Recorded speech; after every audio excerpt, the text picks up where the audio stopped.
প্রচুর কলার লাইনে অপেক্ষা করছেন, দেখি কে আছেন লাইনে। হ্যালো, আসসালামু আলাইকুম কলার, আসসালামু আলাইকুম। হ্যালো কলার, কি লাইনে আছেন? হ্যালো, জি জি, আসসালামু আলাইকুম। হ্যালো, আসসালামু আলাইকুম। ওয়ালাইকুম সালাম, কে বলছেন? জি, সোহেব ভাই। জি ভাই। আসসালামাইকুম, ভালো আছেন? জি ভালো আছি, ওয়ালাইকুম সালাম। জি, আমি ইলেকট্রিশিয়ান ভাইয়ের সাথে কথা বলতে পারবো একটা মিনিট? জি জি জি বলুন। ভাই, দুইটা আপনার কথা কথা আমি বলি। শুনতে পাচ্ছি ভাই, বলেন। জি, কাঞ্চন ভাইয়ের সাথে।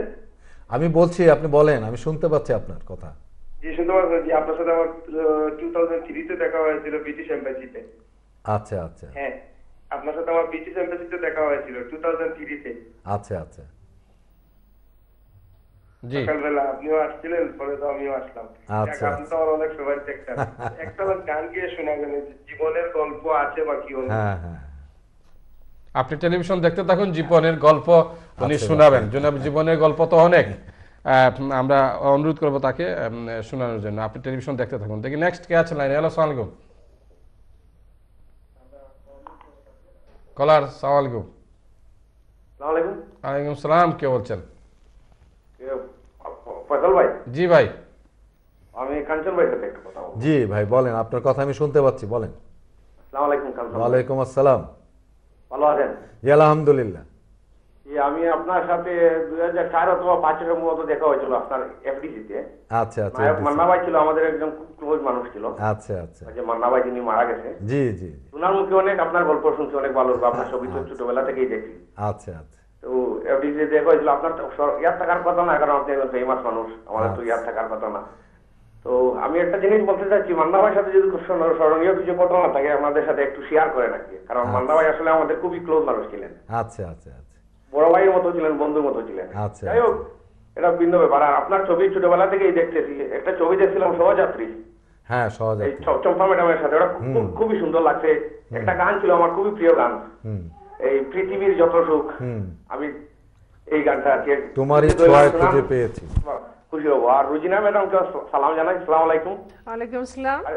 ভালো আছেন ম্যাডাম? আপনি তো আমাদের এই প্রবাসী। ইনশাআল্লাহ ভালো আছি। ভালো থাকেন ইনশাআল্লাহ। প্রোগ্রাম দেখতেছি। আল্লাহ। আচ্ছা, আসসালামু আলাইকুম। প্রোগ্রাম দেখেন। আপনাকে অসংখ্য ধন্যবাদ। পৃথিবীর যত সুখ, পৃথিবীর যত সুখ আমি তোমারই ছোঁয়ায় খুঁজে পেয়েছি, মনে হয় তোমাকে আমি জনম জনম ধরে চেয়েছি। চমৎকার। পৃথিবীর যত সুখ তোমার কাছে পেয়েছি। কতজন পেয়েছেন আমরা জানি না, তবে সবাই সুখের পিছনে ছুটছেন প্রিয় দর্শক। দেখি নেক্সট কে আছেন লাইনে। হ্যালো, আসসালামু আলাইকুম কলার, আসসালামু আলাইকুম। হ্যালো, আসসালামু আলাইকুম কলার, আসসালামু আলাইকুম। আলাইকুম সালাম, কে বলছেন? হ্যালো। জি, আপনি টেলিভিশনের ভলিউমটি কমিয়ে দেন প্লিজ। হ্যাঁ ফয়সাল ভাই, আসসালামু আলাইকুম। আলাইকুম সালাম। হ্যাঁ, ভলিউম কমিয়ে দিচ্ছি। জি, ভলিউম কমিয়ে দেন আপনি, নতুবা আপনি আমাদের কথা শুনবেন না, আমরা আপনার কথা শুনবো। জি জি, হ্যাঁ বলেন। হ্যাঁ ফয়সাল ভাই, আসসালামু আলাইকুম। জি, আলাইকুম সালাম। হ্যাঁ, আমি ওই কাঞ্চন ভাইয়ের সাথে দুইটা কথা বলতে চাচ্ছি। জি ভাই বলেন ভাই, সালাম পাইলাম 3 বার, এবার বলেন আপনি। কাঞ্চন ভাই, আসসালামু আলাইকুম। ওয়ালাইকুম আসসালাম 4 বার। আচ্ছা, আর রুজিনা আপাকে আমি সালাম দিচ্ছি। আমি সালাম গ্রহণ করলাম, আপনাকেও সালাম জানাচ্ছি। হ্যাঁ, আমার নাম সেলিম চৌধুরী। জি, কাঞ্চন ভাই, আপনি বাংলার একটা কথা বাংলাদেশ প্রথম আপনার ফিল্ম জগতে আপনি বলেছেন 77-এ এসেছেন। জি, তখন আপনার বয়স কত ছিল? 19 বছর, টিনেজ ছিল। 19 বছর না? হ্যাঁ 19 হ্যাঁ 19 বছর। না, এই নিয়ে আমার ওয়াইফের সাথে একটু কথার ছিল যে 77-এ যখন হলো 19 বছর, ওনার বয়স কত ছিল? ওনাকে তো এবার হিসাব করে নেন, 19 ছিল, টিন ছিলাম আমি। আপনাকে আমার খুবই ভালো লাগছে যে আপনার ইমোশনাল যে কান্নার যে অভিনয়টা এটা খুবই খুবই সুন্দর, এবং বর্তমানে প্রথম থেকে এই পর্যন্ত এই অভিনয়টা কেউ ফুটে উঠতে পারে নাই, উঠতে পারে নাই। আচ্ছা ঠিক রোজিনা আপার একই অবস্থা, ওনার প্রত্যেকটা ছবিতেই ওনার ইমোশনাল কান্নার ছবিটা দুজনে খুবই ভালো জি, অভিনয় করেছে, জি এবং এই পর্যন্ত এই দুজনের ভিতরে দুইজন খুব ভালোভাবে জি আমরা অনুভব করতে পারতেছি। জি কাঞ্চন ভাইকে আরেকটা প্রশ্ন করবো আমি। জি জি ভাই বলেন। আপনি যে সড়ক নিরাপদ সড়ক চাই। জি। উন্নতি চেয়েছেন, হ্যাঁ এইটার আমাকে একটু ব্যাখ্যা দিয়ে বলবেন যে জিনিসটার উদ্দেশ্যটা কি, কোন ধরনের ইয়ে থাকে আচ্ছা নিরাপদ সড়ক? আচ্ছা এই উদ্দেশ্যটা হলো যে আমি 1993 সালে আমি বান্দরবনে শুটিং করছিলাম, তখন আমার স্ত্রী আসছিল আমার সঙ্গে দেখা করতে। তো 22শে অক্টোবরে শুক্রবার ছিল, তো রাস্তার মধ্যে সে সড়ক দুর্ঘটনা মারা যায়। মারা যাওয়ার পর আমি চিন্তা করেছিলাম যে আর ছবিতে আর অভিনয় করব না। তো সেই সময় আমাকে বলা হলো যে ইলিয়াস সাহেব, আপনি কি মনে করেন যে আপনার স্ত্রী শুধু আপনাকে ভালোবাসতো, আপনাকে কি এই দেশের মানুষ ভালোবাসে না? তা আমি চুপ করেছিলাম। উনি বলল যে আপনার স্ত্রী যেরকম আপনাকে ভালোবাসতো, এদেশের দর্শকরাও কিন্তু আপনাকে তার চেয়ে অনেক অনেক বেশি ভালোবাসে। আপনার স্ত্রী মরে গেছে, সে হয়তো ফেরত আসবে না, কিন্তু আপনার এই ভালোবাসার মানুষগুলো প্রত্যেক দিন সড়ক দুর্ঘটনায় বাংলাদেশে মারা যায়। আপনি কি এই মানুষগুলোকে সড়ক দুর্ঘটনা থেকে কি আপনি রক্ষা করতে পারেন না? আপনাকে তো তারা ভালোবাসে। তো কাজে আপনি যদি তাদের উদ্দেশ্যে সড়ক দুর্ঘটনা কিভাবে রোধ করা যায় সেই বিষয়গুলো যদি আপনি বলেন, তাহলে তারা সচেতন হবে এবং সড়ক দুর্ঘটনা থেকে তারা রক্ষা পাবে। তো ওই কারণেই কিন্তু এই বাংলার এই মানুষগুলোকে বাঁচানোর জন্যে, আমার প্রিয় দর্শকদেরকে বাঁচানোর উদ্দেশ্যে কিন্তু এই সড়ক দুর্ঘটনা রোধ করার জন্য আমি আন্দোলনটি করছি। Thank you. আশা করি আপনি আপনার প্রশ্ন উত্তর পেয়েছেন। দেখি নেক্সট কে আছেন লাইনে। হ্যালো, আসসালামু আলাইকুম। কলার আসসালামু আলাইকুম। হ্যালো। হ্যালো, আসসালামু আলাইকুম। ওয়ালাইকুম সালাম, কে বলছেন? জি ভাই, আমার নাম নাসির, বাড়ি চিটাগং।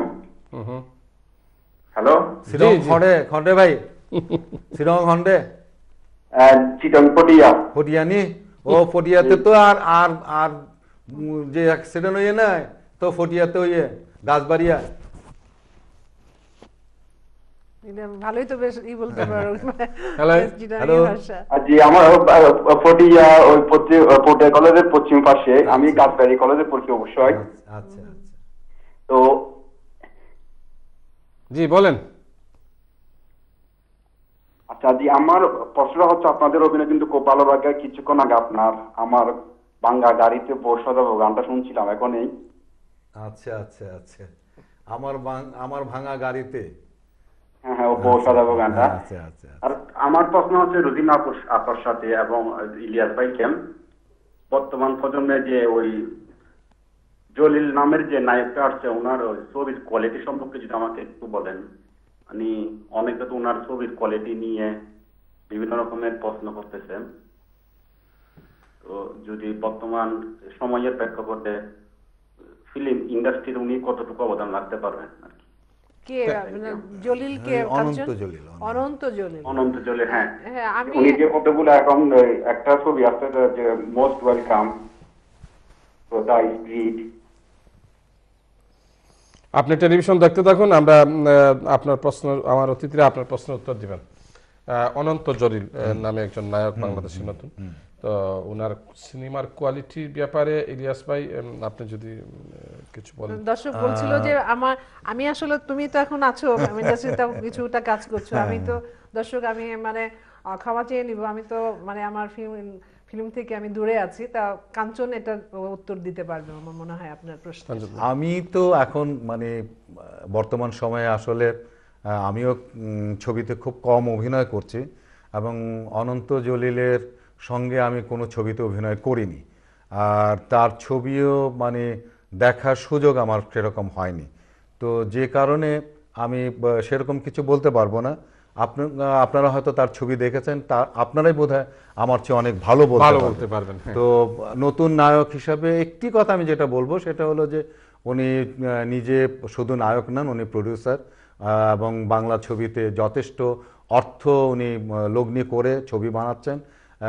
এইটা আমি বলবো, এটা তার প্রশংসা করা উচিত যে সাধারণত বাংলা ছবিতে এত টাকা ব্যয় করে ছবি করা হয় না, এবং বিদেশেও ছবি শুটিং করছেন, অনেক টাকা ব্যয় করছেন। তো এটি একটি ভালো লক্ষণ আমি মনে করি। সেই কারণে জলিল সাহেবকে আমি আমার অন্তরের অন্তঃস্থল থেকে আমি অবশ্যই তাকে ধন্যবাদ জ্ঞাপন করব। ইলিয়াস ভাই, আপনাকে অসংখ্য ধন্যবাদ। কলার অনন্ত জলিল সাহেবের ছবি হয়তো আপনি দেখেছেন, এবং আপনি ইলিয়াস ভাই থেকে আপনি ভালো বলতে পারবেন উনার সিনেমার কোয়ালিটি। আমরা যাচ্ছি ছোট্ট আরেকটি বিজ্ঞাপন বিরতিতে। বিজ্ঞাপন বিরতির পর আমরা আবারও ফিরে আসছি। ততক্ষণ পর্যন্ত আমাদের সঙ্গেই থাকুন। Thank you.